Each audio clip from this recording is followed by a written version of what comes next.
क्या आपने कभी हार्ट शेप के वाटरमेलन के बारे में सुना है, या फिर कभी स्नैक फ्लेवर की आइसक्रीम के बारे में सुना है? और क्या आप ये जानते हो कि जापान के रेस्टोरेंट में वेटर को टिप देना उसकी इंसल्ट करना माना जाता है? Konnichiwa, welcome two factor up. मेरा नाम है जतिन और आज जो मैं आपको बताने वाला हूँ वो है 15 things that are only in Japan.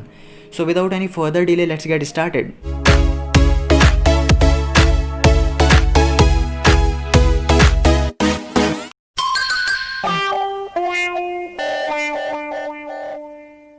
पूरी दुनिया में जापान ही एक ऐसी कंट्री है जिसमें सबसे ज़्यादा वेंडिंग मशीन्स पाई जाती हैं। यहाँ करीब 5 मिलियन से भी ज़्यादा वेंडिंग मशीन्स पाई जाती हैं और इनमें वो सब कुछ मिल जाता है जो कि आप सोच भी नहीं सकते, जैसे कि hot coffee, hot food, clothes, sushi, egg, crab, octopus, pizza, tie, umbrella, origami etcetera.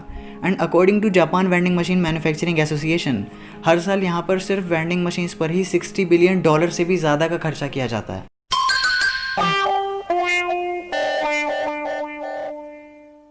ये इस टाइप की सीट होती हैं जिनमें वॉश बेसिन अटैच होता है और ये ऐसा इसलिए है ताकि आप हैंड वॉश करके उसी पानी को फ्लश में दोबारा से यूज़ कर सकें।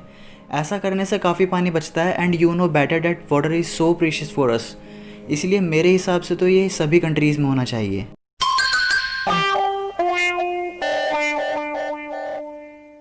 इंडिया में तो किटकैट का सिर्फ चॉकलेट फ्लेवर ही होता है, लेकिन आप शायद नहीं जानते होंगे कि जापान में किटकैट के 300 से भी ज़्यादा फ्लेवर्स हैं, जैसे कि pumpkin pudding, purple sweet potato, baked sweet potato, green tea, ginger, red chilli, alcohol etcetera.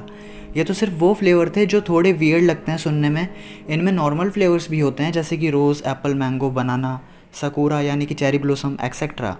और जो ये वर्ड है ना किटकैट, ये एक जापानीज़ वर्ड से आया है जो कि है कितोकात्सु और इसका मीनिंग होता है गुड लक। इसलिए जापान में जब बच्चे एग्ज़ाम के लिए जाते हैं तो उन्हें किटकैट दी जाती है as a good luck.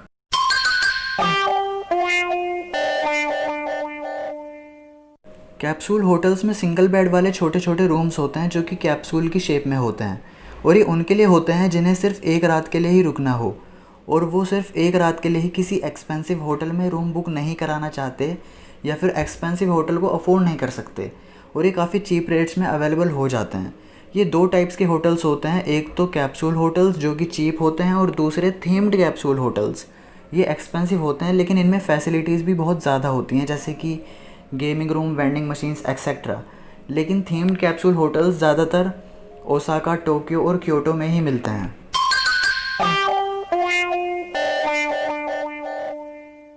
Japan का एक ट्रेडिशन है कि वहाँ पर किसी भी रेस्टोरेंट में फूड सर्व करने से पहले आपको ओशिबोरी दिया जाता है, यानी कि वेट टॉवल।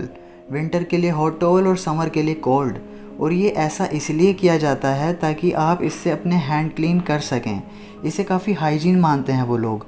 लेकिन कुछ लोग ऐसे होते हैं जो कि हैंड क्लीन करने के बाद उसी से अपना फेस भी क्लीन करते हैं। ये थोड़ा अनकूल हो जाता है, तो इसलिए अगर आप कभी इन फ्यूचर जापान जाओ तो ऐसा बिल्कुल भी मत करना। लेकिन फिर भी अगर फेस भी उसी से क्लीन करना हो तो पहले फेस क्लीन करना और फिर hand, and then enjoy your मील।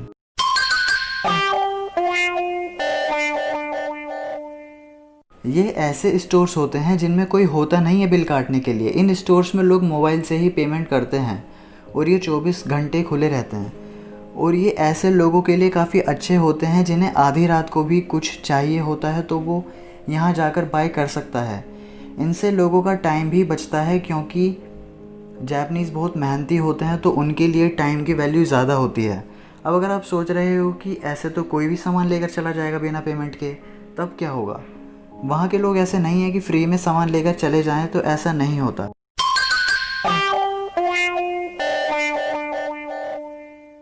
इसे देखो, ये एक लार्ज लैंडस्केप आर्ट है। इस टाइप की पैडी आर्ट को जापान की एक यूनिक टेक्निक से बनाया जाता है। इसमें डिफरेंट टाइप्स और कलर्स के राइस को प्लांट करके एक आर्ट बनाई जाती है जो कि ड्रोन से देखने पर बहुत ही ज़्यादा ब्यूटीफुल लगती है।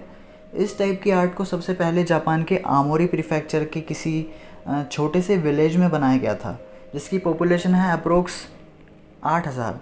लेकिन बाद में धीरे धीरे ये पूरे जापान में फेमस हो गया। और जापान के अलावा ये बस साउथ कोरिया और ताइवान में है, लेकिन वहाँ पर इतना नहीं है जितना कि जापान में। और जिस जगह ये सबसे पहले बनाया गया था वहाँ पर अब हर साल 2 लाख से भी ज़्यादा विजिटर्स आते हैं सिर्फ इस आर्ट को देखने, जबकि पॉपुलेशन है वहाँ की सिर्फ 8000।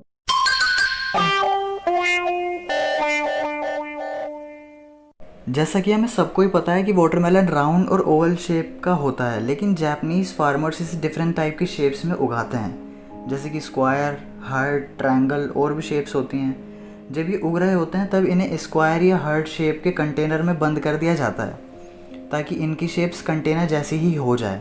राउंड और ओवल शेप्स के भी होते हैं, लेकिन जो ऑड शेप्स के वाटरमेलन होते हैं उनके प्राइस थोड़े हाई होते हैं और कुछ लोग इसे खाने के लिए नहीं बल्कि अपने घर में डेकोरेशन के लिए बाय करते हैं क्योंकि इनके प्राइस ही इतने हाई होते हैं।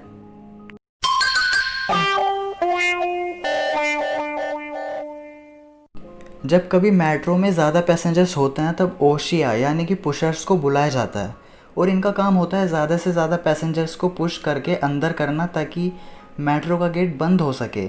और ये वहाँ इसलिए होता है क्योंकि जापान में टाइम की बहुत कीमत है और यहाँ ट्रेन्स बिल्कुल भी लेट नहीं होती, सभी लोग टाइम के पंक्चुअल भी हैं। और अगर तब भी ट्रेन 6 सेकंड से ज़्यादा लेट हो जाए तो डिपार्टमेंट को अपोलॉजी लेटर इशू कराना पड़ जाता है और ये न्यूज़ की हेडलाइन भी बन जाती है।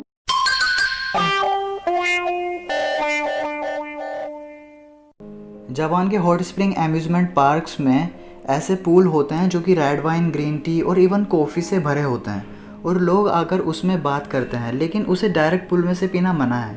अगर किसी को कॉफ़ी पीते हुए कॉफ़ी में नहाना हो या फिर वाइन पीते हुए वाइन में नहाना हो तो वो अलग से ले सकता है। और ऐसा नहीं है कि उन पूल्स में डेली वही कॉफ़ी या वाइन भरी रहे, वहाँ डेली पूल भरा जाता है।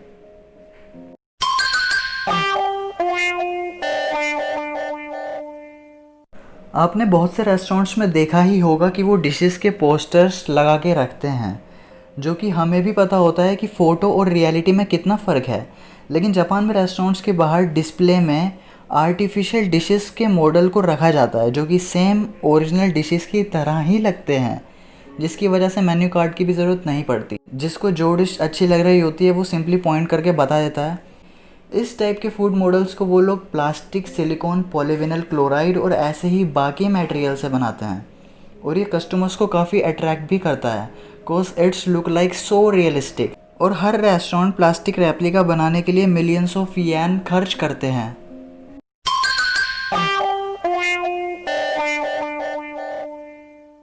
जापान में ऐसे ऐसे फ्लेवर्स की आइसक्रीम मिलती है जिनके बारे में आप सोच भी नहीं सकते, जैसे कि chicken wing, shark fin, garlic, beer and snack, horse meat, Indian curry, cactus, corn, octopus, noodle. ऐसा नहीं है कि नॉर्मल फ्लेवर्स नहीं मिलते, वो भी मिलते हैं, लेकिन ये वो फ्लेवर्स हैं जो बहुत वियर्ड हैं और पूरी दुनिया में सिर्फ और सिर्फ जापान में ही मिलते हैं।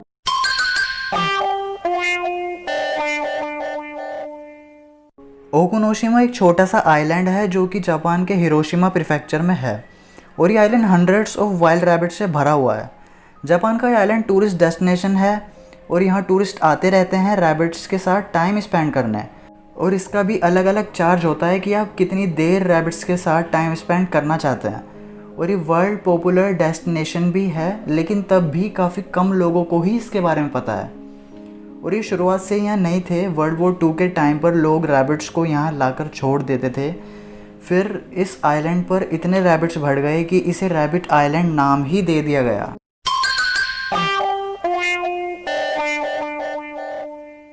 जैसा कि हमें सबको ही पता है कि ट्रैफिक लाइट में रेड, येलो और ग्रीन बस यही कलर होते हैं, लेकिन जापान में ग्रीन कलर की जगह ब्लू कलर होता है। मीनिंग सेम है, बस कलर अलग है। और ये ऐसा इसलिए है क्योंकि जापानीज़ लैंग्वेज बिल्कुल डिफरेंट है बाकी लैंग्वेजेस से। बहुत से वर्ड्स ऐसे हैं जापानीज़ लैंग्वेज में जिनका मीनिंग किसी और लैंग्वेज में अलग होता है, तो इसी वजह से ये कलर अलग हैं, क्योंकि अलग अलग कंट्री की डिफरेंट लैंग्वेजेस की वजह से बहुत लोगों को इसमें परेशानी होती थी, इसलिए ये कलर गवर्नमेंट ने ब्लू रखा। और एक बात और जो कि किसी ने भी आपको नहीं बताई होगी, और वो ये है कि एक्चुअल में ये ब्लू कलर नहीं है, बल्कि है तो ग्रीन कलर ही, लेकिन ग्रीन कलर की ब्लू शेड है जो कि सबको दूर से देखने पर ब्लू लाइट लगती है। इसमें ग्रीन की ब्लू शेड इसलिए रखी गई क्योंकि दोनों कलर्स ब्लू एंड ग्रीन, इनका जापानीज़ में एक ही मतलब होता है, गो। अगर कलर वाला पार्ट अभी तक समझ नहीं आया तो ऐसे समझो, ये है फूड कलर जो कि पहले देखने पर ब्लैक लगता है और एक्चुअल में होता अलग कलर है। आई होप अब समझ आ गया होगा।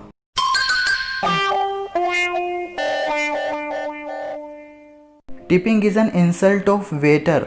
जापान में किसी भी रेस्टोरेंट में खाना खाने के बाद वेटर या वेट्रेस को अगर आप टिप देते हैं तो उन्हें ये लगता है कि आपको ये लगता है कि उन्हें सैलरी नहीं दी जाती, या रेस्टोरेंट वाले उनके साथ अच्छा बिहेव नहीं करते और आपको उनकी सर्विस भी पसंद नहीं आई, तो इसलिए वो टिप को अपनी इंसल्ट समझते हैं। और वैसे भी बैड सर्विस और टिप कभी भी जापानीज़ कल्चर था ही नहीं और ना ही है। तो अगर इन फ्यूचर कभी आपका जापान जाना हो तो टिप देने की गलती बिल्कुल भी मत करना। अब अगर आपको वीडियो पसंद आई तो नीचे कमेंट करके ज़रूर बताना और ग्रे कलर के लाइक को ब्लू कर देना। और ये जो नीचे रेड कलर से सब्सक्राइब लिखा है ना, ये रेड कलर का नहीं है, ये ग्रे कलर का है। यकीन नहीं आता तो क्लिक करके देख लो। मिलते हैं नेक्स्ट वीडियो में किसी और इंटरेस्टिंग टॉपिक के साथ, तब तक के लिए मताने सयोनारा।